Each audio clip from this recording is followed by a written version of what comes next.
a difference, I guess. It's nice to be here today.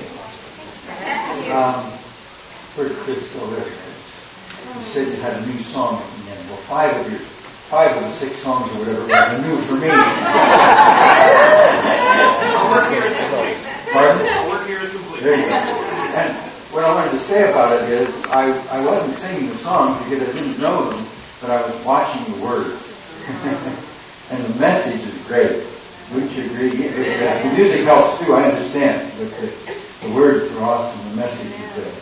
And I really appreciate it. It's nice to be with you. And to spend some time with you this day. I'm going to say this morning, but there's about 2 minutes left of this morning. According to that clock there. But still getting some feedback. I don't know if I'm standing in the wrong spot or what. But anyway, technology is great, isn't it? Especially when it works. When my technology doesn't work, then I want a hammer. Get rid of it, My computer especially. But anyway, that's another story. My message this morning is a little bit on the serious side, but I think I'm sharing my heart. And I have some concerns that I want to share with you that I hope you'll resonate with. But as I begin, I want to take you back a long time now. My wife and I in June, well, this is still June, but on the 14th, we celebrated our 42nd wedding anniversary. We decided to make it permanent, okay? But early in our marriage, now, we both were born in what we call seventh-day-adventist homes, and we had the Adventist mindset at the time, which I think we should still have, by the way, that Jesus was coming very soon. And we didn't think we would ever, when we were kids and we didn't know each other yet, we didn't think we would ever get married, get through school, never get married, never have a family, never, all those things. In fact, some of us when we were teenagers, I think, prayed that the Lord would wait until we did get married. Okay. Anyway, I want to take you back to the mid-1970s. And let's get this picture out of the way. You got it on? No, it's not going to want to work for you. You may have to go back to that. I don't know. Said again, the technology works. I love it. And I tried it before. The thing is back there. So pointing in that direction. Look there. Oh my goodness. I said you got to get that one out of the way, right? That was us. And, that picture was taken in 1975. When the year that picture was taken, I was a young pastor and my wife was a young mother at the time. But so that picture was taken just a little bit after the question that we raised between the two of us, and that was, did we really want to have kids? I don't know if anybody else ever had that question or not. I think there's more people today that have it than ever. But that was one of the questions we asked. And we could come up with all kinds of reasons not to. The most important one was, this is such a wicked old world. Why would we want to bring more people into this world? That was sort of the way we thought. Well, eventually we modified our thinking and had 2 beautiful daughters, Andrea and Janelle. Janelle and Andrea. Janelle's the older than that. And if we can go to the next one. Oh, that thing's just not going to work for you. 4 grandkids. The ones on your left, Janelle and Nathan, they live in Australia. And they have 2 of our grandkids with them in Australia. Okay? Skype helps, but it's not the same as being there. We're going in September to see them. The ones on the other side there, Andrew and Josh, and their 2, they're up in Spokane, and we're heading up there this afternoon to spend some time with them for a few days. My question used to be, should I have kids? And that question sort of went away. But another question took its place, and that's what I want to focus on today. That question was, is it possible to raise children to be Christians in an increasingly anti or unchristian environment. I've watched a shift in that, and that's my concern. The message today I dedicated to my children, my grandchildren, and to yours. And you might say, well, I don't have any children or grandchildren. That's okay. You can still apply the message to yourself. Because ultimately the question becomes, can I become or can I remain a Christian in an increasingly unchristian world? That's the question. Looking back over the past 30 years, I have to admit that it seems like the things I worried about when Linda and I were saying, should we have kids or not, are fairly mild compared to the challenges of raising kids today. And I know there's a lot of you that have children, and I know you have concerns about your kids. Let me just go through these real quickly. Some of the things that are challenges today that my number of years since 1970s have brought to my attention. Movies. Now, whether you watch movies or not is not my concern today. But I have noticed, I don't do much with movies myself personally.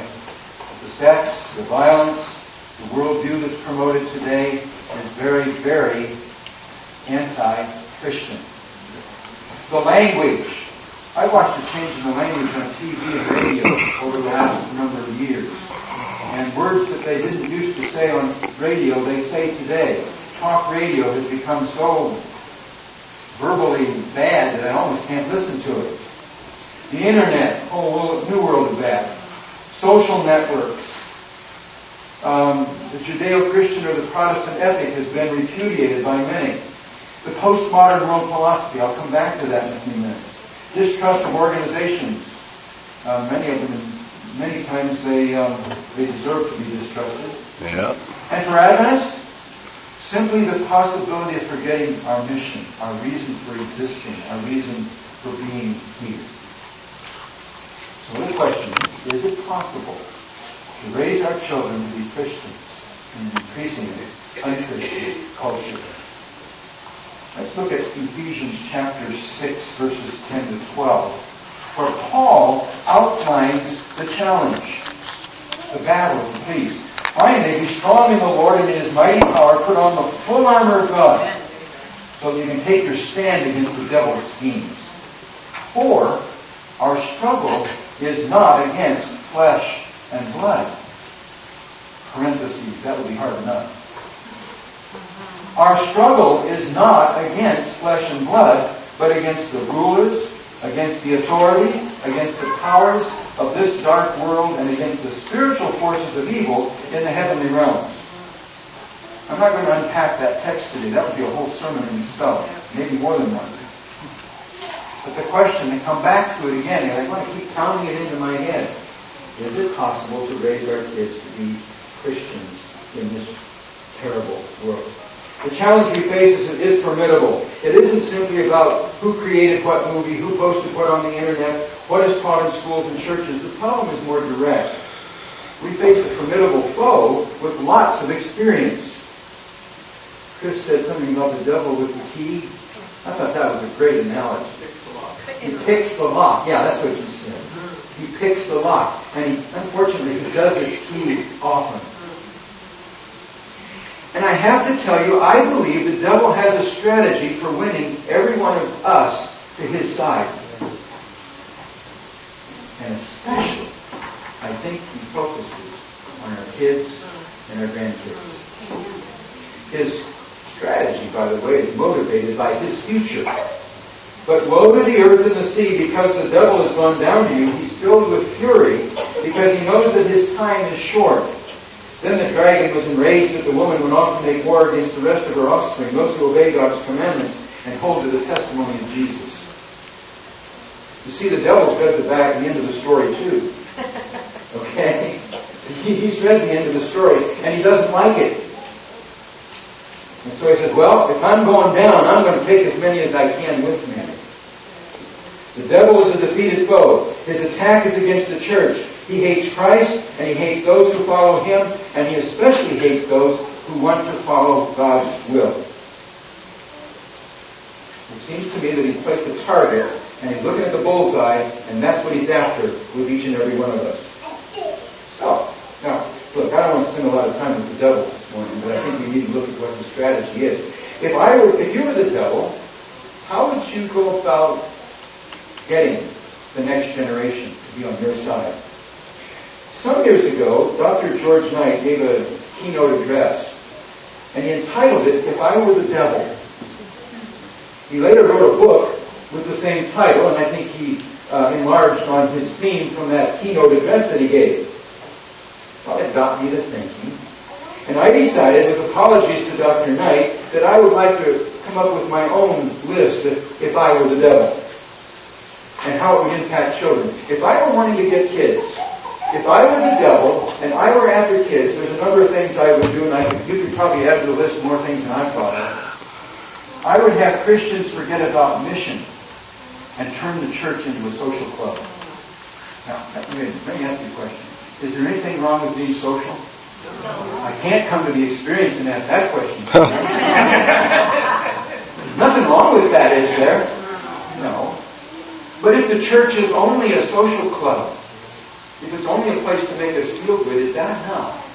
Is that what God has in mind for us? If I were the devil, though, I would turn the church into a social club. Oh, and I'm going to get in trouble with this one too. Secondly, if I were the devil, I would emphasize only the experience.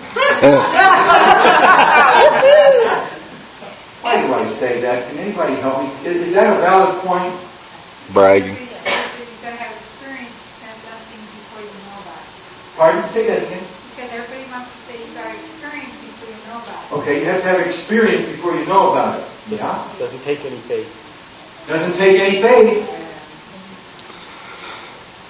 And even beyond that, if I'm only dealing with experience, think about it with me, just briefly. If I'm only dealing with experience, can't the devil influence that experience? Yes. Yeah. You see, I think our experience needs to be based on Scripture.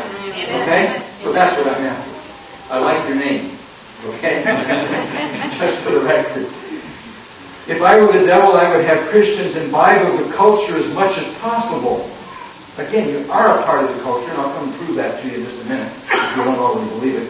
I would have people indiscriminately watching movies and videos. I would have the kids participate in all aspects of the culture. If I were the devil, I would convince Adventist parents that Adventist schools aren't necessary. Too expensive. No different from other Christian schools. No concern about whether the teachers emphasize the Adventist mission. If I were the devil, I would keep families and children too busy for Bible study and prayer. If I were the devil, I would keep the teachers that teach kids so busy they wouldn't have time to prepare anything and just throw something together on Sabbath morning on the way to church. That's my short list. I could come up with a longer one, I'm sure. And while I'm not a pessimist, I fear that the devil succeeds all too often. And those two girls of ours that were up there, about the age that they were in that picture, we lived in Martinsburg, West Virginia. And just a couple miles from there was a fish hatchery. And sometimes on a Sabbath afternoon, we would drive down there to the fish hatchery to take our Sabbath afternoon walk. They had a bunch of these big tubs that were way up high. You could almost look over into them to see the fish in them and so on. Back on a great big field, all of them all over the place. And usually there wasn't anybody else around, so it was sort of nice to just have our family together. There was a little creek, and the kids would throw sticks in on this side and on the bridge. They would throw the sticks in here and then walk across the bridge and watch the stick come through on the other side. All those kind of wonderful things. But out in the front of the fish hatchery, there were 2 or 3 great big huge ponds. And in those great big huge ponds were huge goldfish. Now I'm not telling you a fish story when I say some of those goldfish were that long. Wow. They were big goldfish. Okay? Well, my girls discovered something.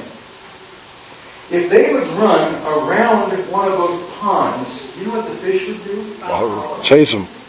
They would, I don't know who was chasing whom, okay? But they would go round and round. Now, I've given this sermon before, and I've been told by some people that that's because the fish were afraid of them. I've been told it's because the fish thought they were going to feed them. I don't know. Okay, I'm not a fish.